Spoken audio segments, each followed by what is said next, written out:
우리가 계속해서 성경 인물들 가운데 그분들의 연약함, 그분들의 죄악 또는 그분들의 너무나도 인간적인 모습들을 살펴보고 있습니다.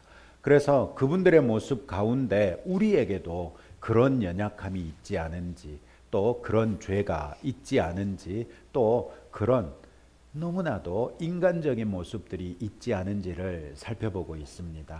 그러면서 하나님께서 그분들을 어떻게 변화시켜서 그분들의 연약함을 극복시키셨고 그분들의 죄악을 이기게 하셨으며 그분들의 너무나도 인간적인 모습을 하나님께서 어떻게 사용하셔서 하나님의 뜻을 이루셨는지를 살펴보고 있죠. 물론 그렇다고 해서 우리가 연약한 대로 그대로 있어도 된다? 아니죠.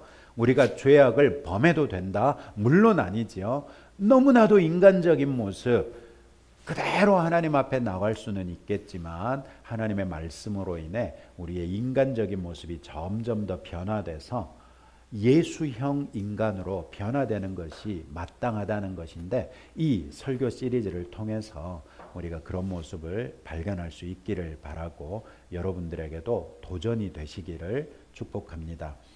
우리는 때때로 우리 자신의 한계와 편견에 갇혀서 하나님의 넓고 깊은 사랑을 온전히 이해하지 못하는 때가 있습니다. 오늘 우리는 요나 선지자를 통해서 우리의 좁은 마음을 돌아보고 하나님의 변함없는 사랑, 또 하나님의 섭리를 깨닫는 그런 시간이 될 수 있기를 바랍니다. 요나서는 넉 장밖에 되지 않고요. 요나 선지자는 북왕국 이스라엘에서 사역하던 선지자였습니다. 북왕국 이스라엘에서 요나 선지자가 사역하던 시기는 주전 780년에서 770년 전후 이 언저리입니다.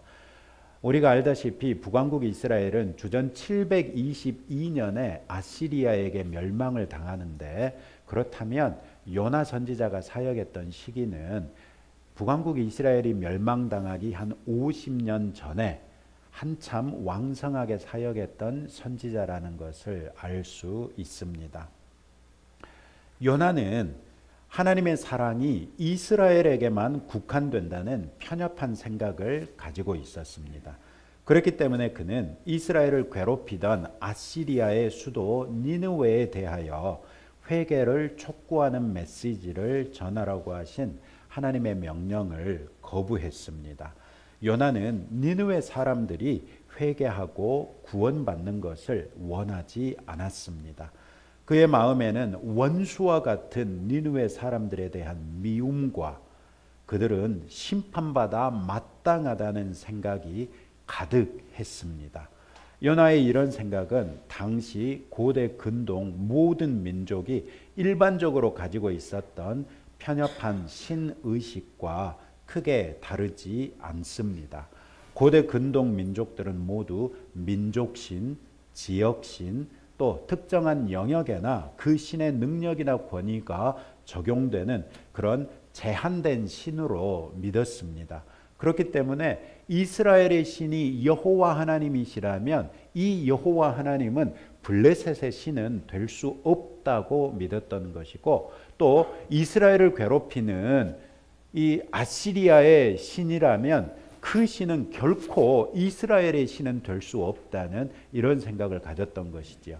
마찬가지로 여호와 하나님이 가나안 지역에서 이스라엘 백성에게 막강한 능력을 행사하시는 신이라면 그 신은 이집트에서는 맥을 못 춘다, 이렇게 생각했던 것이죠. 왜냐하면 이집트에는 그 이집트 전역에서 강력한 영향력을 미치는 이집트의 신이 있었기 때문이라는 것이죠. 뿐만 아니라 풍요와 다산을 상징하는 바알, 이런 신은 결코 천기, 즉 날씨나 이런 것들을 주관할 수는 없다고 믿었습니다. 신들도 자기의 영역이 다 있다고 믿었기 때문인 것이지요. 안타깝게도 선지자가 될 만큼 하나님에 대한 경건한 사랑이 있었던 요나마저도 하나님에 대하여 당시 시대상에서 벗어나지 못한 편협한 신관에 갇혀 있었습니다. 요나는 오늘의 성경에서도 보면 말하고 있죠. 자기는 어떤 하나님을 섬긴다고 말하고 있습니까? 요나는 그렇게 말합니다.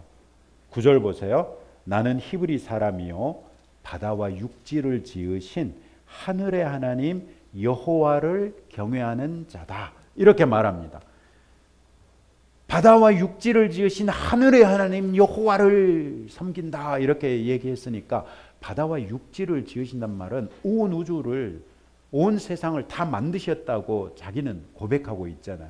그 하나님이 어디에 계시다고 고백해요? 하늘에 계시다고 고백하잖아요. 하늘은 덮지 않고 있는 땅이나 바다가 없잖아요.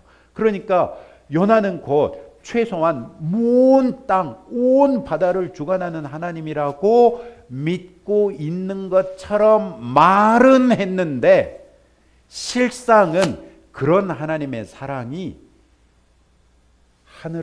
하늘이 덮고 있는 모든 땅과 모든 바다에 있는 모든 생명들에게 적용된다고까지는 믿지 않았다는 것이에요.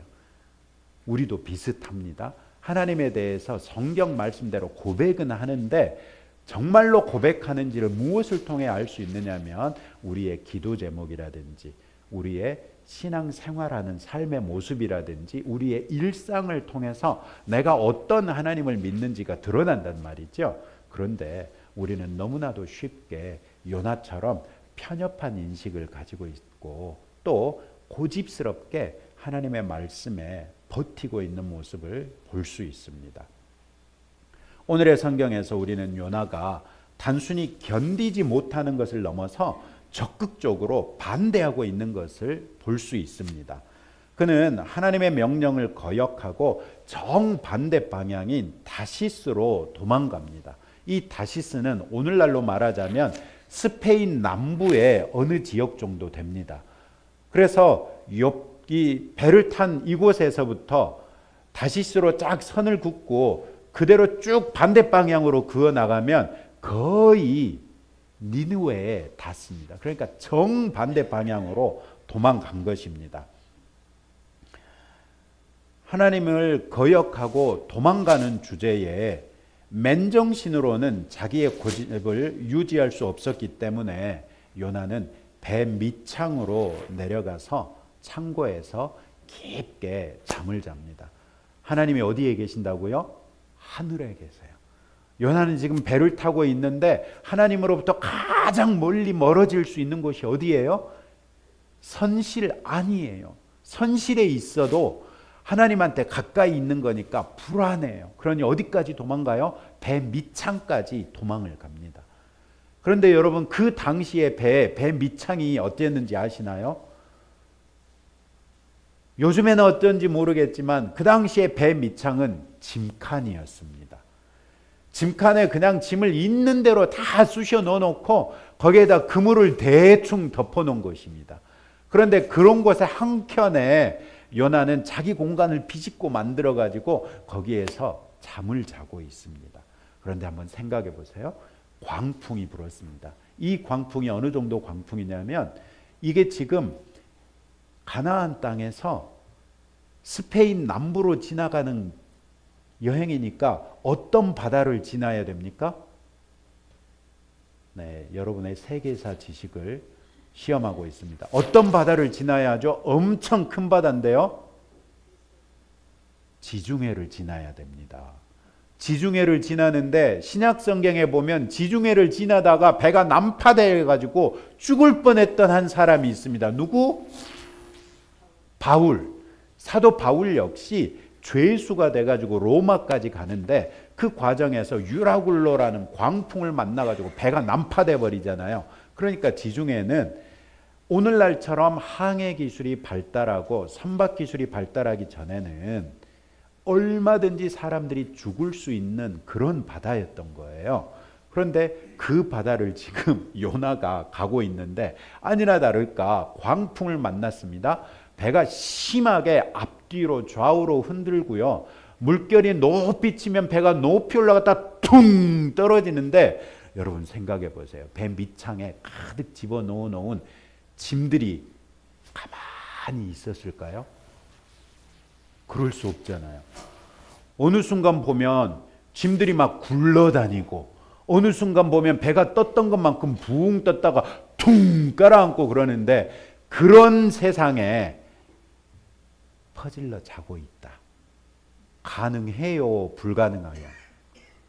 여러분 같으면 그런 상황에서 잠을 잘 수 있겠습니까? 그런데 요나는 그런 상황에서도 자고 있어요. 언제까지? 선장이 와서 흔들어 깨울 때까지. 그러니 이 잠이 보통 잠입니까?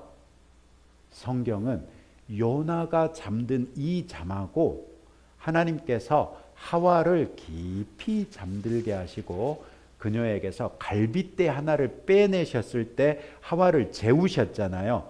그때 잠하고 똑같은 단어를 썼어요. 그러니까 지금 요나가 자고 있는 것은 단순한 잠이 아니라 아예 무의식의 심연 깊은 곳까지 자신을 완전히 함몰시켜버려요. 그래서 하나님이 뭐라고 해도 전혀 안 들리게 그렇게 하나님께로부터 도망가는 아주 적극적으로 하나님을 거역하는 그런 모습을 보여주고 있는 것입니다. 그는 심지어 니느웨로 가는 것보다 죽음을 택할 정도로 모진 고집불통이기도 했습니다. 선장이 자기를 깨워서 사정을 얘기했을 때 그는 나는 히브리 사람이요 바다와 육지를 지으신 하늘의 하나님 여호와를 경외하는 자다 이렇게 말해놓고 그 다음에 자기가 지금 하나님의 얼굴을 피해서 도망가고 있는 중이라고 얘기하는 거예요. 아니나 다를까 제비를 뽑았더니 요나에게 탁 떨어졌어요. 그래서 사람들이 너는 누구냐? 왜 우리한테 이런 일이 벌어졌는지 얘기해라 그랬더니 요나가 하는 수 없이 사실은 하나님이 여차저차해서 나보고 니느웨로 가라 그랬는데 나는 니느웨로 가기 싫어가지고 도망가는 중이다.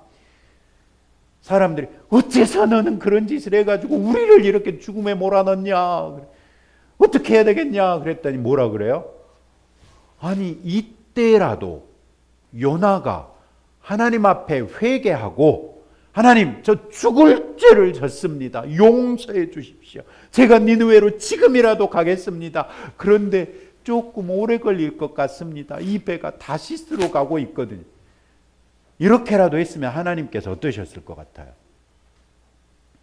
그래. 다시스까지 도망간 건 네 마음이니까 그래 다시스까지 가지만 너는 하는 수 없이 다시 와가지고 니느웨로 가야 된다잉? 그러면서 용서해 주시지 않았겠어요?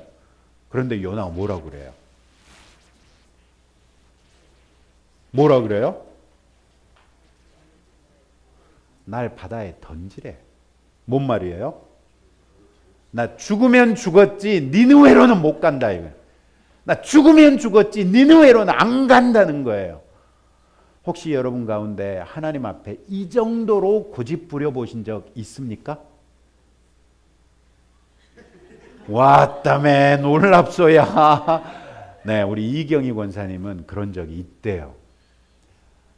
여러분 사람이 하나님에 대하여 이 정도로 고집 부리는 거 어지간히 독하지 않고는 못하거든요. 와, 요나 이 사람 엄청 독한 사람입니다.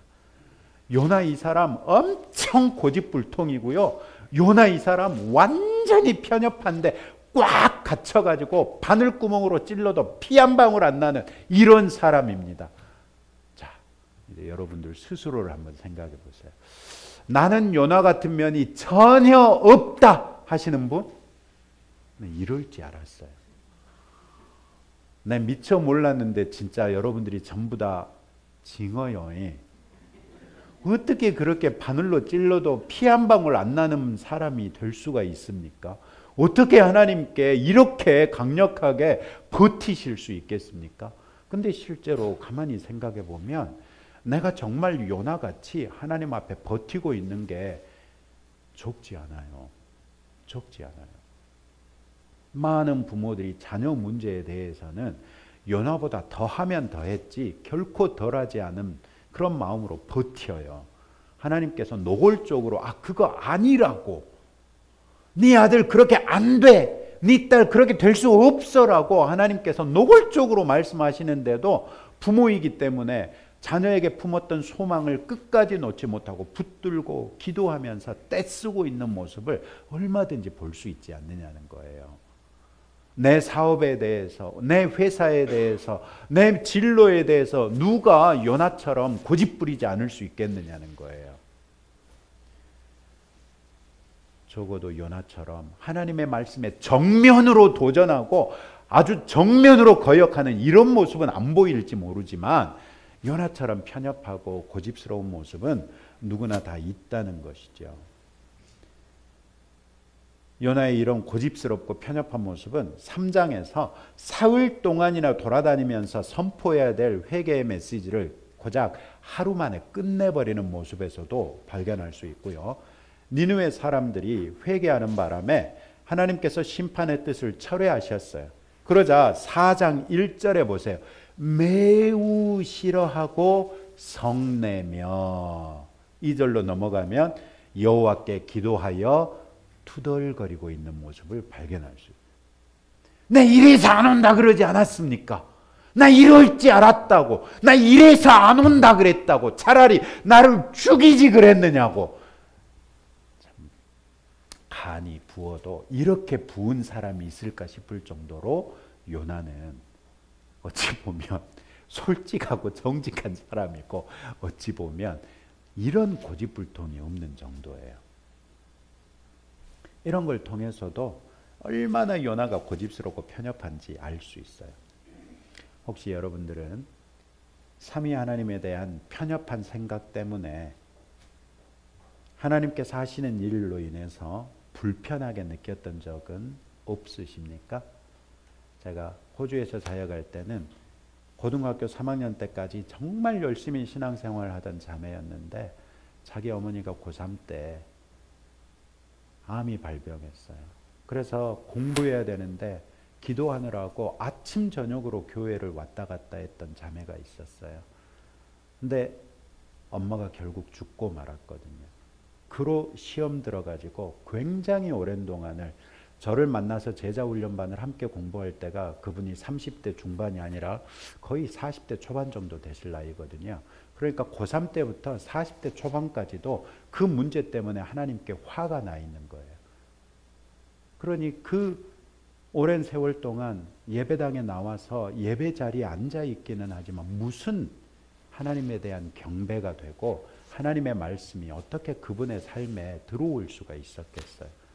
남편이 하도 열심을 내니까 남편 때문에 그냥 따라 나와가지고 자리만 앉아 있었던 거예요. 그러다가 무슨 일이 있었는지 모르겠는데 아무튼 제가 제자훈련반을 한다 그러니까 이분이 저하고 같이 제자훈련반을 하셨어요. 그분의 첫 번째 질문이 그거였거든요. 우리 엄마가 이만저만 해가지고 내가 열심히 기도했는데 죽고 기도를 안 들어주더라. 그러면서 그 하나님에 대한 원망의 마음을 얘기하시더라고요. 혹시 여러분들 가운데는 그런 일들이 없습니까? 하나님께서 이 일을 진행해 나가시는 것을 보면서 하나님 앞에 화가 나고 분노해서 하나님 그러실 수는 없습니다라고 말하고 있는 그런 부분들은 없느냐는 것입니다. 요나서를 보니까 하나님께서 이상하게도 요나를 용납하시죠. 즉 우리가 납득할 수 없고 이해되지 않는 부분이 있다면 요나처럼 하나님에 대해서도 버틸 수 있다는 말이에요. 근데 우리는 좀처럼 그렇게 안 하죠. 왜 그러죠? 하나님이 무서워서. 내가 그랬다가는 하나님이 나를 즉시 죽여버릴 것 같아서. 하나님은 그런 무자비한 하나님이 아니십니다.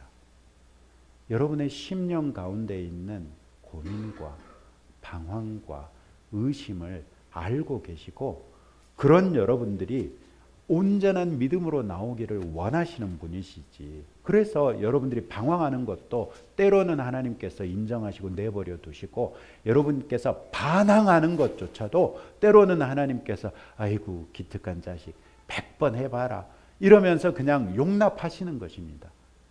왜요? 그런 과정을 통해서 내가 주 안에서 몸부림치다가 하나님에 대하여 더 알 수 있게 되기 때문에 그런 것입니다.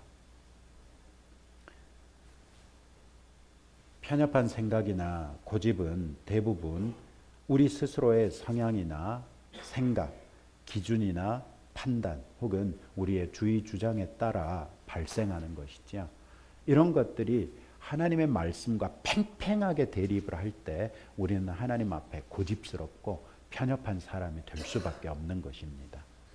그런 우리를 하나님께서 용납하시면서 때를 기다리고 계시다는 것이 우리가 요나서를 통해서 배울 수 있는 것 중에 한 가지입니다.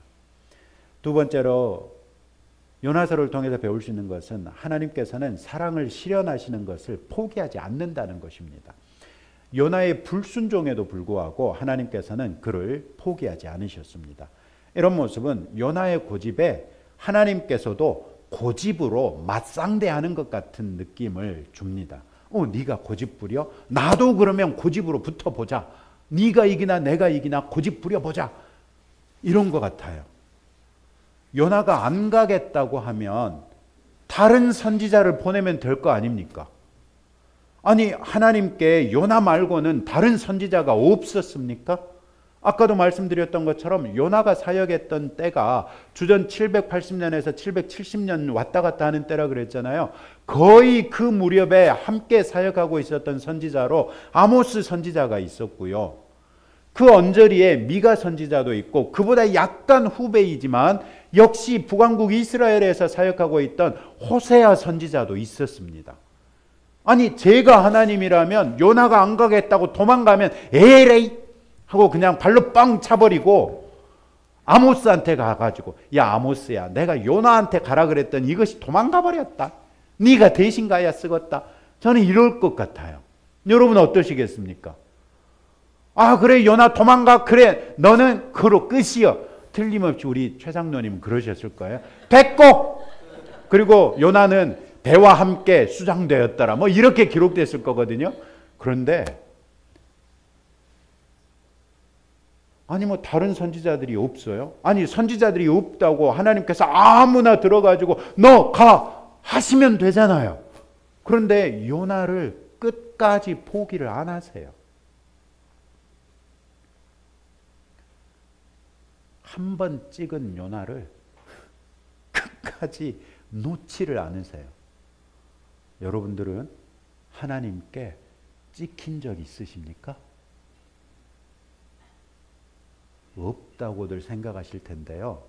제가 장담컨대 이 자리에 계신 여러분들 모두는 하나님한테 찍혀도 단단히 찍혔어요. 무엇으로? 하나님의 포기하지 않는 사랑으로 이미 꽉 찍혀 있어요. 그래서 사도 바울은 이것을 뭐라고 표현했냐면 성령으로 도장을 찍었다라고 표현하셨어요. 우리는 다 성령으로 인침을 받은 성도예요. 우리는 하나님한테 찍혀도 영원히 찍혀 있는 존재들인 거예요. 한 번 찍은 요나를 끝까지 놓지 않아요. 순종보다 죽음을 택한 요나에게 하나님께서는 거대한 물고기를 예비하셔서 그를 삼키게 하셨습니다. 이 물고기는 요나가 하나님을 피해서 숨을 수 있었던 가장 깊은 곳이었던 배 밑창보다도 훨씬 더 깊은 바다의 시면 깊은 곳으로 요나를 데리고 가버려요. 무슨 말이죠? 네가 배 밑창이 아니라 시면 깊은 곳으로 숨어봐라. 하나님께 숨겨지나? 이런 말이에요. 그곳은 놀랍게도 요나에게는 죽을 수밖에 없는 장소였습니다.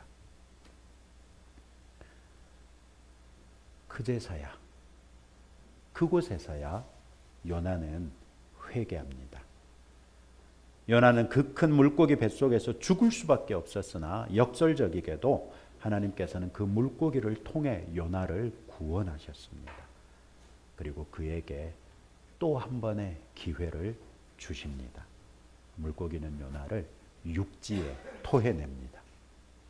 이 사건은 하나님의 뜻은 사람의 연약함이나 죄악이나 그들의 반대에도 아랑곳 않고 반드시 이루어진다는 것을 시사합니다.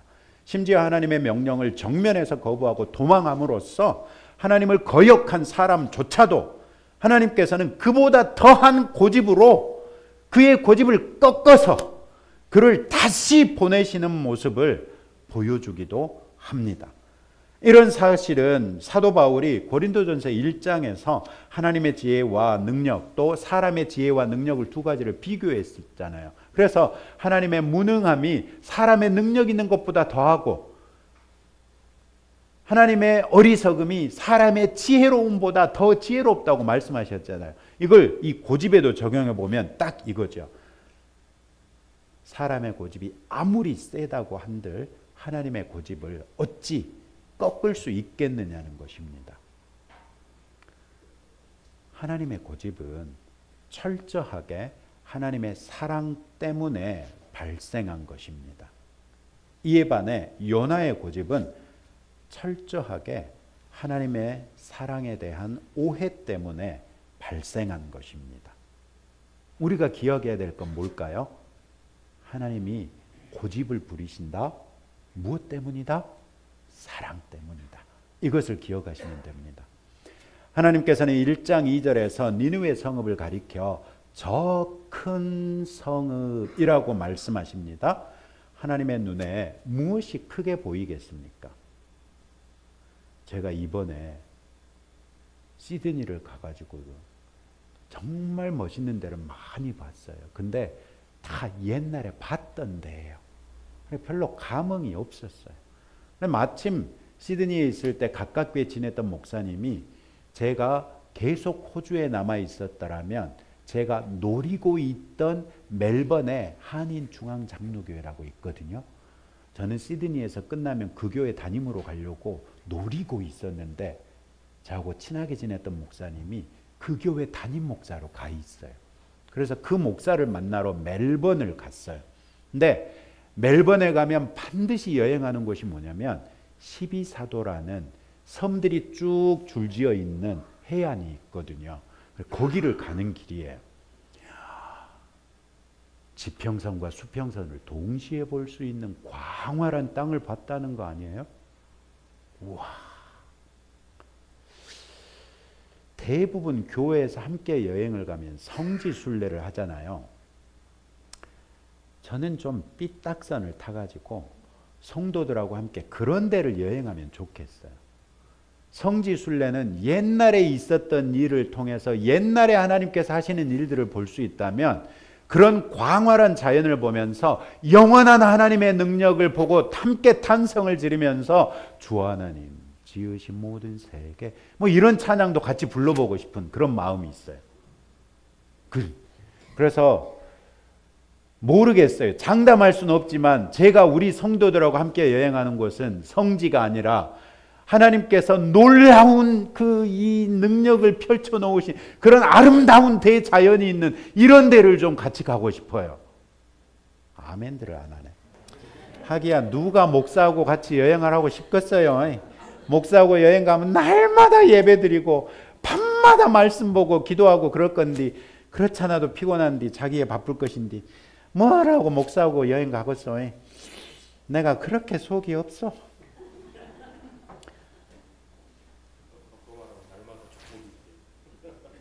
할렐루야. 왔다 권사님 기도의 응답이요. 왔다매 할렐루야. 네, 이런 때는 할렐루야가 아니고 놀렐루야입니다. 우리가 주 안에서 놀라움을 함께 누릴 수 있습니다. 감사합니다. 어떤 것이 하나님 눈에 크게 보이겠냐고요. 제가 봤던 지평선과 수평선을 함께 볼 수 있는 그 광활한 땅이 하나님 보시기에 크게 보이겠어요, 그게? 그 힌트를 4장 11절에서 얻을 수 있습니다. 하나님께서 이렇게 요나에게 말씀하십니다. 이 큰 성읍 니느웨에는 좌우를 분별하지 못하는 자가 12만여 명이요 가축도 많이 있나니 내가 어찌 아끼지 아니하겠느냐 이렇게 말씀하십니다. 이 구절에서 좌우를 분별하지 못하는 자라는 말은 당시에 어린아이들을 가리키는 관용어입니다. 어린아이들은 누구라도 순진무구하다라고 생각할 수 있습니다. 하나님께서 니느웨 성읍을 벌하신다면 여러분 소돔과 고모라 땅을 멸하셨을 때 유황불이 하늘에서 떨어져서 그 땅에 있는 모든 생명체를 죽였거든요. 순진무구한 어린아이들만 12만 명이나 되는데 그 12만 명이나 되는 어린아이들이 어른들의 죄 때문에 죽는데 내가 아끼지 않겠느냐는 거예요. 그것만 있어도 내가 어떻게 과감하게 아니 냉정하게 해볼 수 있겠지만 그 땅에 얼마나 많은 가축이 있느냐는 거예요.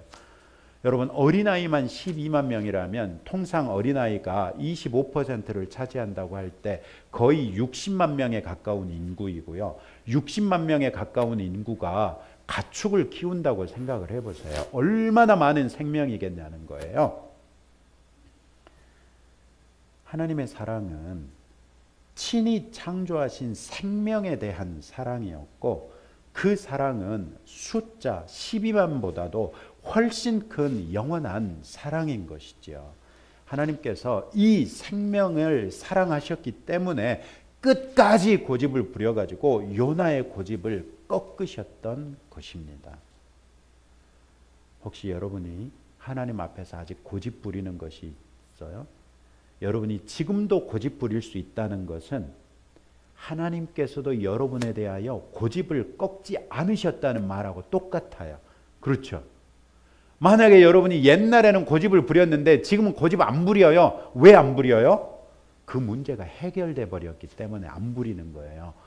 그 문제가 해결되기 전까지는 하나님께서도 여러분들에게 팽팽하게 줄다리기를 하고 있는데 어느 순간에 하나님께서 그냥 줄을 확 놔버렸거나 아니면 줄을 확 잡아당기셔가지고 여러분이 엉덩방아를 찍고 나서 엉덩이가 아프고 나서야 내가 왜 이렇게 멍청한 짓을 했을까 하고 포기를 했거나 아니면 하나님이 확 끌어당기니까 확 쏠려가가지고 하나님의 품에 안기고 나니까 그 사랑에 안겨서 생각해보니 아무것도 아니었던 것이 그때야 느껴져가지고 그것을 포기하셨거나 그런 것일 거란 말이에요. 근데 지금도 내가 하나님 앞에서 씨름하고 있는 게 있다? 무슨 말이에요? 하나님께서 지금도 고집 부리고 계신다는 말하고 똑같아요. 그런데 하나님이 왜 고집을 부리신다고요? 사랑하시기 때문에 고집을 부리시는 거예요.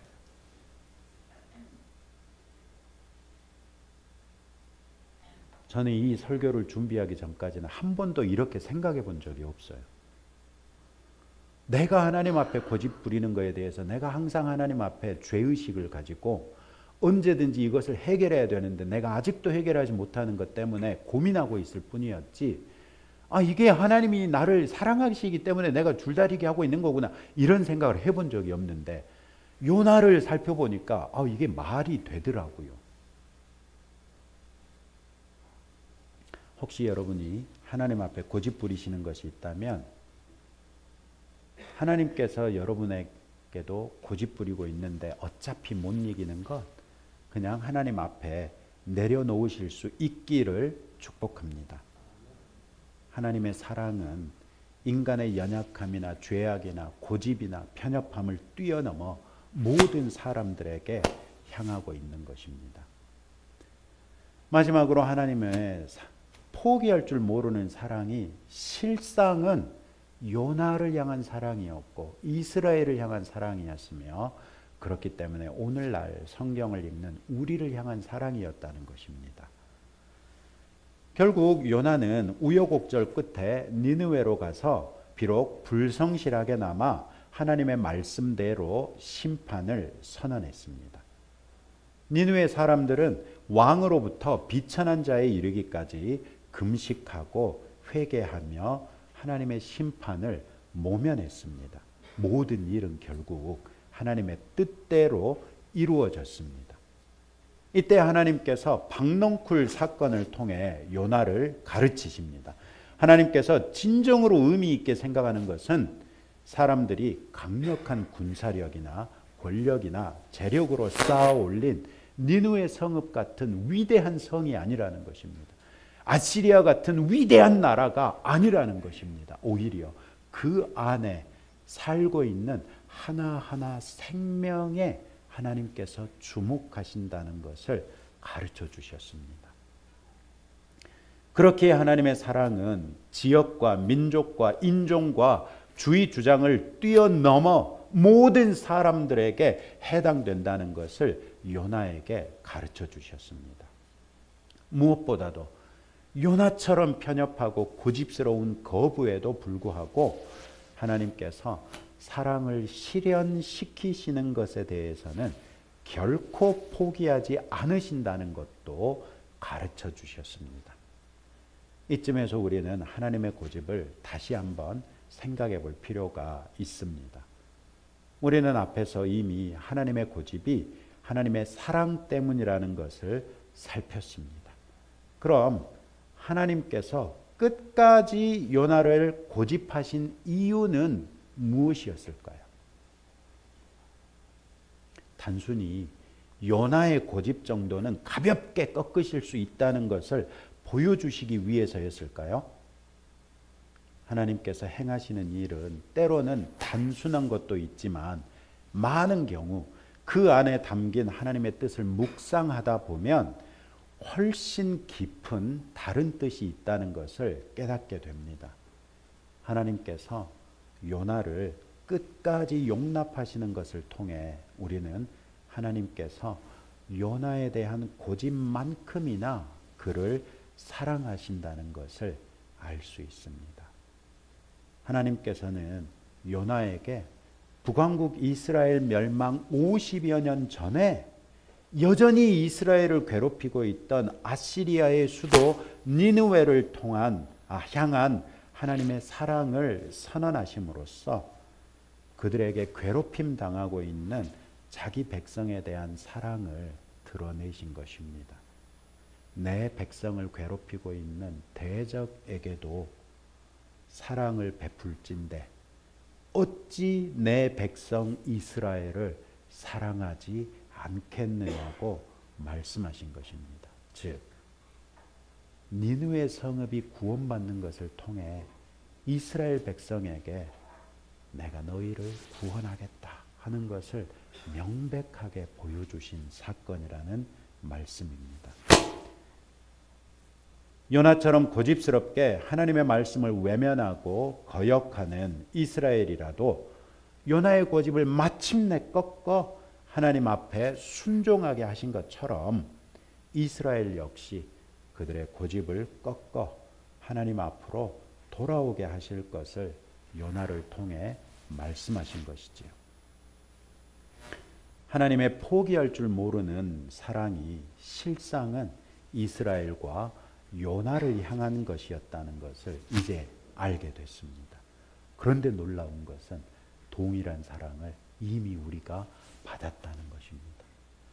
우리가 예수님을 알지 못할 때, 하나님을 알지 못할 때 우리는 그저 우리가 가지고 있었던 인생의 목표를 향하여 열심히 달렸습니다. 그리고 그 과정에서 필요하다면 때로는 내 친구들이라도 내가 짓밟고 이겨야만 된다는 생각을 가지고 열심히 경쟁에서 앞서기 위해서 노력했습니다.